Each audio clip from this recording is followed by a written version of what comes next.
সুপ্রিয় দর্শক, আসসালামু আলাইকুম। এই ভিডিওতে আমরা এসএসসি পরীক্ষা 2026-এর ফলাফল পণ্য নিরীক্ষণের নিয়মাবলী নিয়ে আলোচনা করব। পণ্য নিরীক্ষণ সংক্রান্ত বিজ্ঞপ্তিটি মাধ্যমিক ও উচ্চ মাধ্যমিক শিক্ষা বোর্ড ঢাকা থেকে প্রকাশিত হয়। আবেদনের তারিখ 11/8/2026 থেকে 17/8/2026 তারিখ পর্যন্ত। আবেদনের জন্য https://re-scrutiny.educationboardresults.gov.bd এ গিয়ে নির্ধারিত স্থানে রুল রেজিস্ট্রেশন নম্বর পূরণ করতে হবে এবং বোর্ড ড্রপডাউন থেকে বোর্ড নির্বাচন করতে হবে। অতঃপর সাবমিট বাটনে ক্লিক করতে হবে। এরপর মোবাইল নম্বর দিতে হবে। পণ্য নিরীক্ষণের ফলাফল প্রকাশিত হলে এই নম্বরে SMS পাঠানো হবে।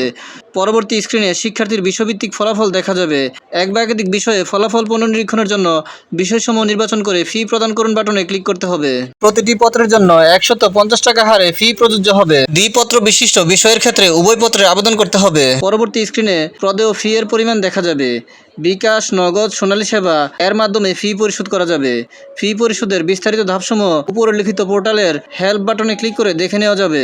ফি পরিশোধ করে আবেদনের পোর্টালে এসে জমা দিন বাটনে ক্লিক করতে হবে। উল্লেখ্য যে ফি প্রদান করে একবার আবেদন জমা দেওয়ার পরে আরও বিষয় যুক্ত করতে চাইলে একইভাবে তা করা যাবে, তবে এক্ষেত্রে নতুনভাবে মোবাইল নম্বর দেওয়ার প্রয়োজন হবে না।